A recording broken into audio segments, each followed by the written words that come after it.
Mark Lassagne from Bass Angler Magazine. We're here in Grass Valley, California at Top This Outfitters to install the new Yakima top water rod box on my truck. This is Chuck Kavros from Top This, and he's the one going to help us out. Yep. So basically today what we're going to do, we're starting off with a camper shell that doesn't have anything on top. So in order to mount this top water box, we need to put a few components on the top of this. Basically, it's going to be two rails that will be mounted to the top. There'll be some landing pads, some towers, two crossbars, and then we're going to be able to put the top water box right on top of that. So we're going to start from scratch. We're going to get it done, and all right, let's do it. Let's do it.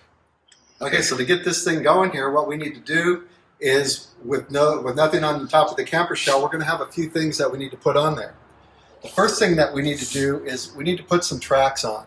So the tracks, which are these tracks here, they're 5-foot long tracks. They're going to be placed on there. Then what we're going to do is we're going to put these little landing pads on there. And with these landing pads, these will be able to move wherever we want. There's going to be two rails and two landing pads here, and then also two landing pads in the front. Then we're going to put together the tower, skyline tower, and then we've got the crossbar. So basically when we're all done, what's going to take place is we're going to be able to open it up. We're going to be able to place it on there.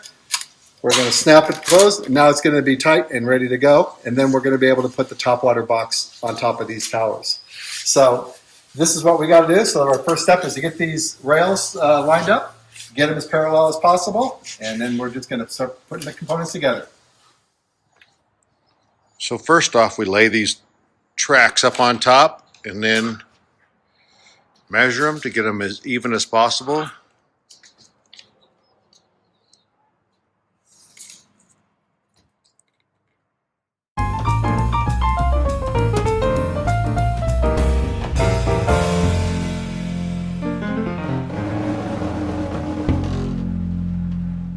What we need to do is, on a lot of camper shells, the front of the shells are wider than it is in the back by maybe 2.5, 3 inches. So the shell kind of tapers back. So if we put, what we're trying to accomplish is getting the rails as parallel as possible and centered on top of it, so that if you go to take those crossbars and you want to move them closer together to maybe, if you have a box or something you want to like strap down, you can move them really close together up against that box and strap everything down. Or maybe you're going to put on this top water box and you may want to have a box or any of the other Yakima products that have baskets and things like that. And then you can spread the bars out as far as possible. So as long as these things are parallel, you'll be able to slide everything back and forth without having to readjust everything. If the bars were not parallel, you'd have to loosen everything up, slide it where you want it, tighten it all back up. So we try to get them as parallel as possible to avoid all that. And then one other thing too that you want to watch out for, on a lot of camper shells, they have a base on the underside. When they make these shells, they're upside down, and they'll put a structure to give it some added strength. And on an ARE or like a snug top type of camper shell, it'll be a 1/2 inch thick honeycomb sheet that's probably about 4 foot wide and about 6 foot long, almost about as long and wide as the shell is. So sometimes when they lay those things in there, they don't lay them, they're not in there perfectly straight or from side to side or front to back. So you need to look underneath there to make sure that it's fairly square. Otherwise you may get one screw hole through the non-reinforced area, and the other side might be right through the reinforced area, which would be thicker. So you want to try to either put them in the reinforced area or put them on the outside of that area. So that's another thing too that we find, is that sometimes that reinforcement structure is not centered, and then you have to kind of play around with things a little bit to get things to mount properly.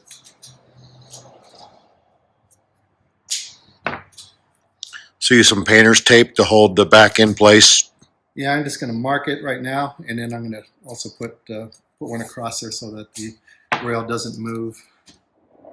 So you line up the back and get it symmetrical close to the edge.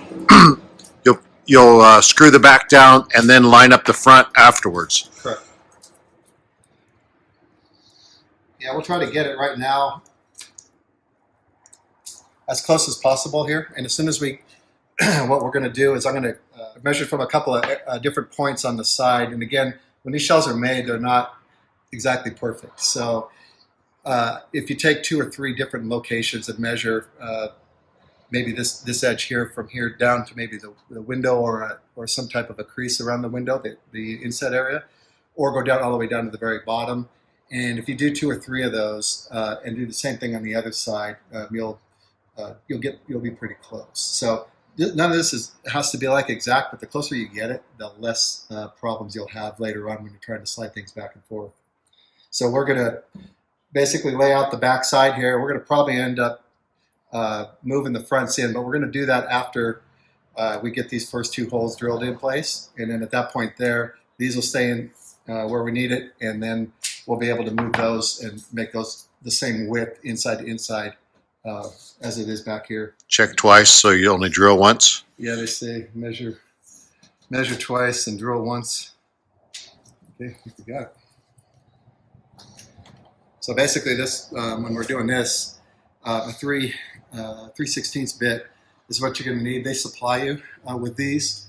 Now, depending on where you drill through, if you're going through a thicker reinforcement, sometimes you do have to get longer bolts. And those are sometimes not easy to come by, so you want to kind of plan ahead of time and make sure. This particular one, ARE likes to mount theirs in the non-reinforced area of the shell, so that's what we're going to do with this one here. And with Snug Top, they go through the reinforced area. So these bolts here should be long enough. If not, I have others that will usually work. Usually about 1.5 to 2 inches are the longest ones that we use. But a lot of times these ones will work. These will work on most types of tops that you can even put. You can mount these on your car, so almost on anything. So a lot just depends on the thickness of what you're going through.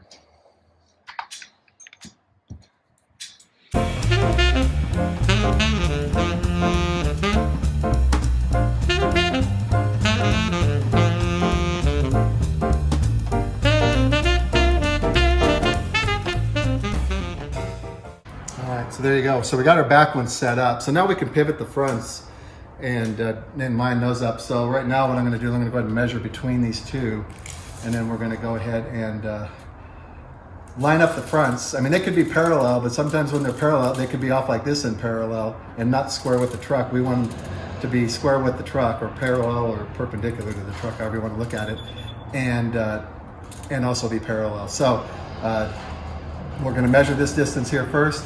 Then we're going to go ahead and separate the 2 and try to get the same measurement, and then we're going to measure off to each side to make sure that the location is okay and it's not tilted off to one side.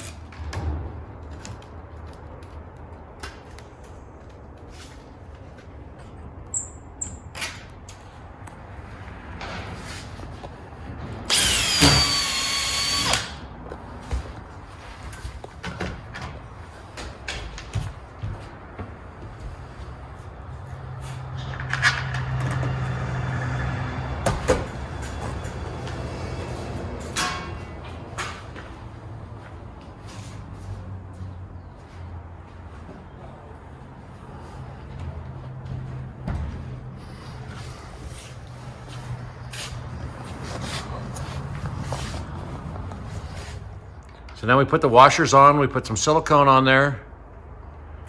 Is that right? That's correct.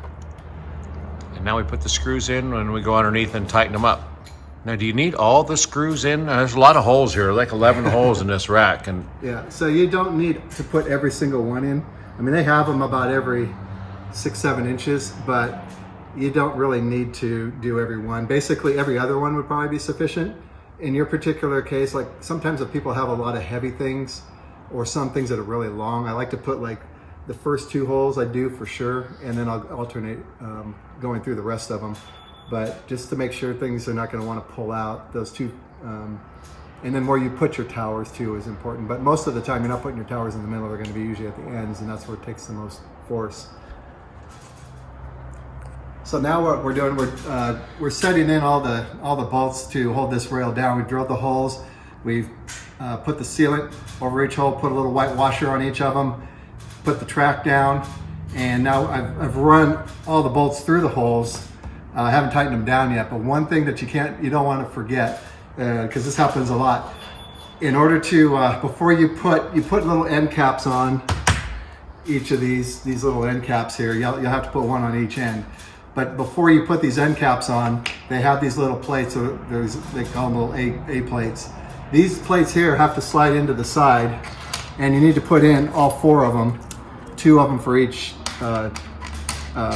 landing pad. So put in all 4, slide them all in there, and then now you can go through and put your end cap on. If you don't do that, you got to take everything apart, then you put them in and then reseal it. It's just going back and doing 2 jobs when you can do it once. So just remember that before you put both end caps on, make sure you get these A plates in there.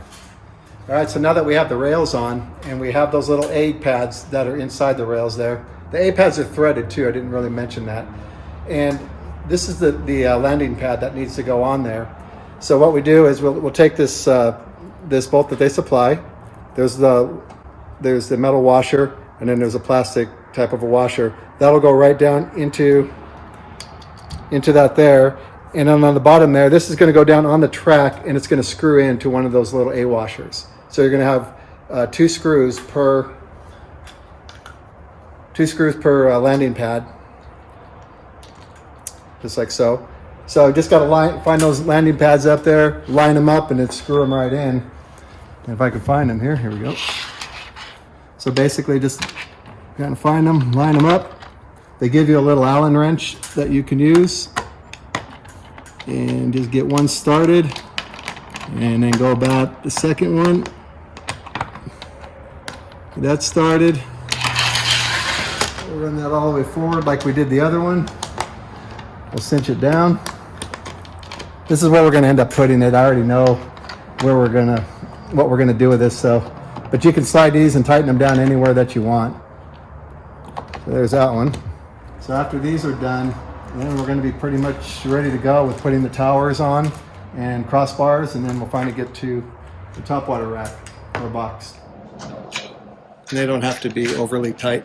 Just cinch them down snug, and there you go. So there we go. We've got that. I'll show you this now since I'm up here, but if you decide that you don't want your rack on there, they come off really easy. The towers have a little flap that you pull back, and both towers and crossbar will come off in just a matter of 30 seconds.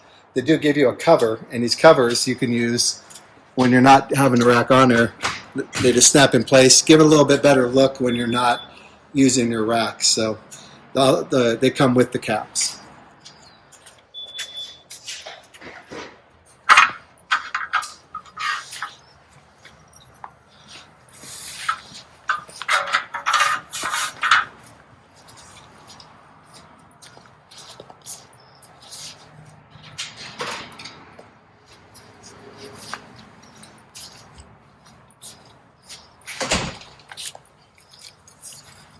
So you basically want to loosen this up. They come with a little ratcheting Allen wrench. So basically when you're tightening things up, when you tighten it, you'll hear it ratchet, and you know it's tight enough. So right now we want to loosen it.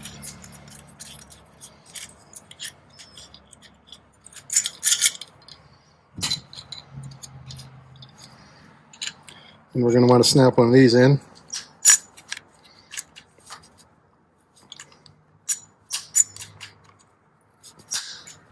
There we go.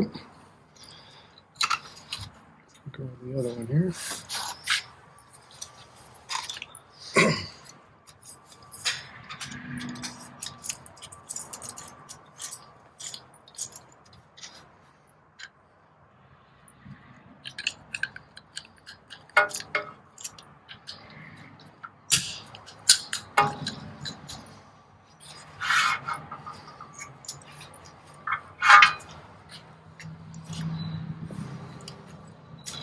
So then what we'll do is there is this little sleeve here will go over the bar, but you can put that on now. So this will end up screwing into the bottom of this.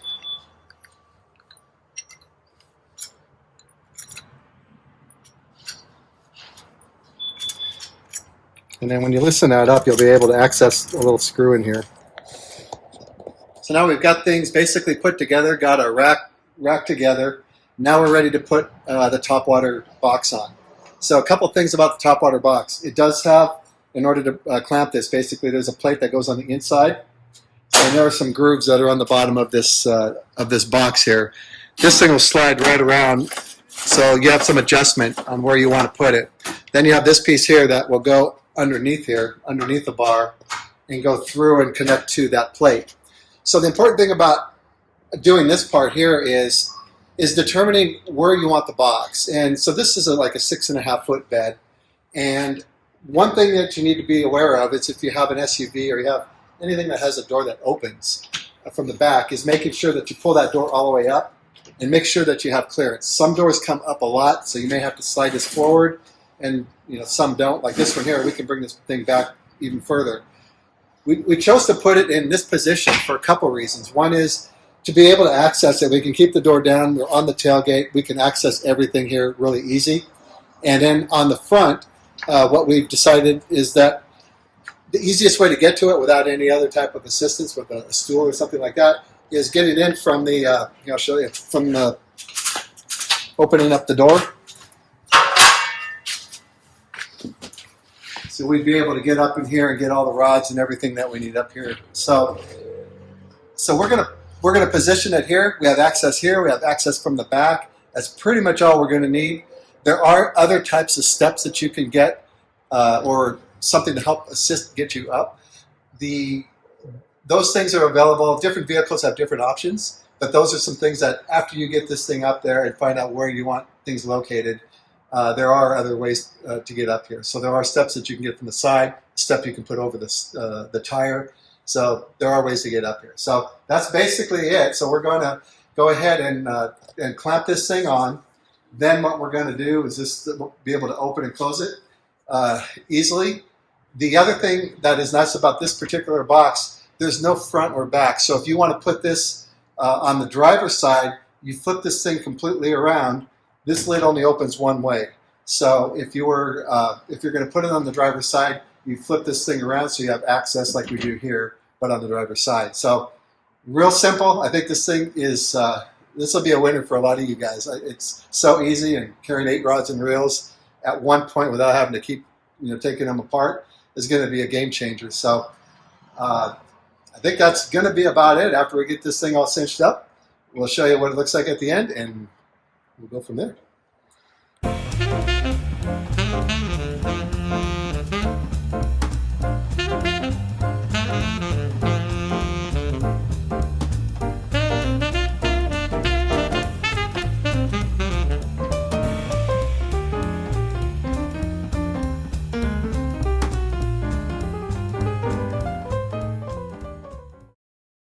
Got the completed project.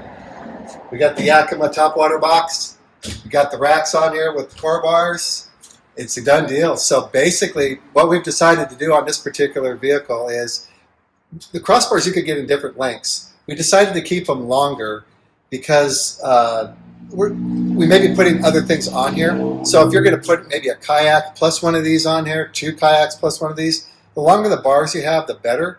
But if you do get bars that are a little bit too long, you can basically take the end cap off, you can cut it, put the end cap right back on. So these things you can trim down to whatever size you want. You just got to look at to see what you're going to be carrying. 2 kayaks, maybe 30 inches wide. You're going to need at least over a 60-inch bar or 70-inch like this one here. So determine what it is that you think you're going to put on here, and then just get the appropriate length bars.